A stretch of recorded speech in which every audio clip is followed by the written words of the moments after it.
जय हिंद। तो समझते हैं न्यास डीएलएड की सुप्रीम कोर्ट में आज महत्वपूर्ण सुनवाई के दौरान क्या फैसले आए हैं, उसके विषय में संपूर्ण चर्चाएं मैं आप लोगों के साथ इस छोटी सी वीडियो के माध्यम से ऑफिशियली चीज़ों को माध्यम बनाते हुए करने वाला हूं। ऐसे में आज की महत्वपूर्ण जो सुप्रीम कोर्ट में न्यास डीएलएड केस की सुनवाई थी, उससे कई सारी आशाएँ थी, कई सारे विश्वास जुड़े थे बहुत सी सारी चीज़ों को लेकर। ऐसे में वहाँ से क्या चीज़ें हुई हैं और इसके साथ साथ ऑर्डर के रूप में क्या चीज़ जारी हुई हैं, तो सभी महत्वपूर्ण जानकारियां सुप्रीम कोर्ट केस के विषय में आज जो प्रमुख रूप से सुनवाई हुई है केस को लेकर, सारी चीज़ें बिल्कुल क्लियर होने वाली है। तो चलिए ऑफिशियली चीज़ों पे चलते हैं। वहाँ से हार जीत के तौर पर भी हम एनआईए डीएलएड के सुप्रीम कोर्ट मैटर को समझेंगे। तो सबसे पहले कोर्ट की चर्चाएं कर लेते हैं। तो देखिए यहाँ पे आप देख सकते हैं स्टेज के अंतर्गत 1 मार्च 2024 को यह जो है केस थी वो लिस्ट थी। तो ऐसे में और इसकी यदि बात की जाए बेंच वगैरह की आइटम नंबर की, तो उस पर भी चर्चाएं करेंगे। तो सबसे पहले यहाँ पे आप एक ऑफिशियल जो है कि सामने एक लेटर के रूप में देख रहे होंगे और इसमें डियर सर के रूप में सारी चीज़ें मेंशन हैं। तो देखिए इसमें कहा जा रहा है कि this is to inform that the matter titled Kaushik Das versus state of West Bengal and others diary number 52409 of 2023 was listed today before court 11 in the honourable supreme court at item number 24। तो ऐसे में कौशिक दास वेस्ट बंगाल की तरफ से जो सुप्रीम कोर्ट में case की सुनवाई थी, तो उसके विषय में प्रमुख चीज़ें यदि बात की जाए, आइटम नंबर 24 और कोर्ट नंबर 11 में सुनवाई हुई। इसी क्रम में यदि आप इसके हिंदी वर्जन के हिंदी वर्जन में जाएंगे और इसी के साथ साथ देखिए यहाँ पे 29/2/2024 की जो बात की गई है के अनुसार उस पर भी बात करेंगे। तो यदि इसके हिंदी वर्जन पर चलते हैं तो यहाँ पे बिल्कुल स्पष्ट रूप से कहा जा रहा है कि सूचित किया जाता है कि यह मामला यानी कि यह मामला जो कि शीर्षक रूप में यानी कि कौशिक दास बनाम बंगाल राज्य एवं अन्य डायरी नंबर की बात की जाए तो 52402 आप 2023 को आज माननीय सर्वोच्च न्यायालय में कोर्ट नंबर 11 के समक्ष आइटम नंबर 24 पर सूचीबद्ध किया गया था। वहीं यदि बात की जाए तो जो है कि यहाँ पे देखिए कहा जा रहा है कि बेंच ने मामले को खारिज कर दिया है, यानी कि एलडी बेंच ने मामले को खारिज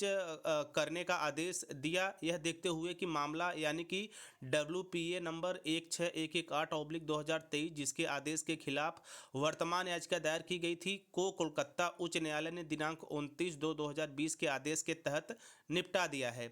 2024 तदनुसार वर्तमान याचिका खारिज कर दी गई है। साथ ही याचिकाकर्ताओं को आवश्यकता पड़ने पर दिनांक 29/2/2024 के आदेश के खिलाफ कानूनी सहारा लेने की स्वतंत्रता दी गई है। वहीं यदि आगे चले तो इसमें कहा जा रहा है कि यह आपकी जानकारी और रिकॉर्ड के लिए है। कृपया किसी भी प्रश्न या चिंता के मामले में बेझिझक हमसे संपर्क करें। हार्दिक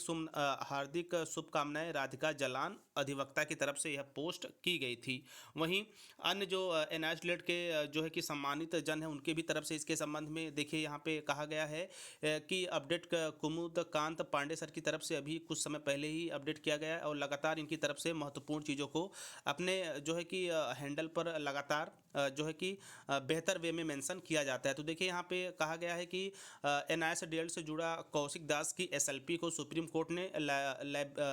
लाइबर्टी देते हुए डिसमिस कर दिया। यह तो तय था क्योंकि एसएलपी का जो है कि निहायती वीक ग्राउंड है, यानी कि इनके तहत इनके जो है कि द्वारा ये कहा जा रहा है कि जो एसएलपी दायर की गई थी उसमें काफ़ी कमियां देखने को मिली हैं। तो ऐसे में सब मिला जुला कर यहाँ पे आप देख सकते हैं कि केस एक बार फिर से खारिज हो चुकी है, कहीं न कहीं निराश की स्थिति है और इसे एक हार के रूप में देखा जा सकता है। हालांकि यहाँ पे ये भी कहा गया है कि आप कानूनी सहारा लेने की स्वतंत्रता दी गई है 29/2/2024 के आदेश के संबंध में। तो ये रहा महत्वपूर्ण जो है कि कोर्ट का आदेश, कोर्ट का ऑर्डर। आप समझ सकते हैं कि केस जो है वो डिसमिस हो चुकी है। ऐसे में आगे चलकर कानून का यानी कि कानून का जो सहारा लेने की बात की गई है वो किस तरह से हम अन्य माध्यमों के रूप में देखते हैं, तो इसी के साथ हम समझ सकते हैं कि कौशिक दास केस की जो सुनवाई आज सुप्रीम कोर्ट में थी वह लगभग जो है कि अभी तक जो अपडेट आई है उसके अनुसार डिसमिस हो चुकी है। आगे चलकर और किन किन तरह के महत्वपूर्ण जो है कि फैसले लिए जाते हैं अन्य, यानी कि अब इसके बाद क्या हो सकता है, क्योंकि यदि वर्तमान में देखा जाए तो केवल और केवल एक केस यही थी जो कि सुप्रीम कोर्ट में एनआईए से डीएलएड को लेकर चल रही थी। तो ऐसे में कुछ महत्वपूर्ण तथ्यों को हवाला देते हुए यह जो केस है आप देख ही रहे हैं कि इसे जो है खारिज कर दिया गया है, और अन्य जो शिक्षक साथीगण हैं जो विशेष जो है एनआईए से डीएलएड के तत्वाधान में अपनी बातों को रखते हैं, तो उनकी भी तरफ से एसएलपी को काफ़ी कमज़ोर बताया गया था, और उनकी तरफ से ये भी कहा गया था कि उसमें कुछ बड़ी स्तर पर जो है कमियां देखने की वजह से या कमज़ोर होने की वजह से सुप्रीम कोर्ट ने इसे खारिज कर दिया है। जैसा कि ऑफिशियली जो है हिंदी जो वर्जन होता है उसके माध्यम से मैंने आप लोगों तक जो है कि बातों को पहुंचाने का प्रयास किया, और मैं अब पूर्ण आशा करता हूं कि आप चीज़ों को भली भांति हार और जीत के रूप में समझ चुके होंगे। सुप्रीम कोर्ट के आज के इस महत्वपूर्ण जो है फैसले के रूप में कहीं न कहीं एक बड़ी निराशा हाथ लगी है, चूँकि कोर्ट खारिज होना हम समझ सकते हैं कि यह किस तरह के प्रभाव डालता है, और उस समय जब एक बार सुप्रीम कोर्ट ने पूरे जो है कि देश स्तर पर एनआईए से डीएलएड को बाहर कर दिया है। बाकी आज एक और भी महत्वपूर्ण केस की सुनवाई है गजट प्रकाशन को लेकर, उसकी अपडेट मैं आपको अगले वीडियो में दे दूंगा। अभी तक के लिए केवल सुप्रीम कोर्ट सुनवाई के संबंध में जो महत्वपूर्ण चीज़ें निकल के आ रही हैं, ऑफिशियल चीज़ों को आधार बनाते हुए अन्य माध्यमों से जो जानकारियां प्राप्त हुई हैं उसके आधार पे यह महत्वपूर्ण जानकारी पहुंचाने का आप लोगों तक जो है कि मैंने प्रयास किया, और आप चीज़ों को स्पष्ट रूप में समझ भी गए होंगे। तो मिलते हैं नेक्स्ट वीडियो में नेक्स्ट इन्फॉर्मेशन के साथ, तब तक स्वस्थ व्यस्त और मस्त रहिए। जय हिंद, वंदे मातरम।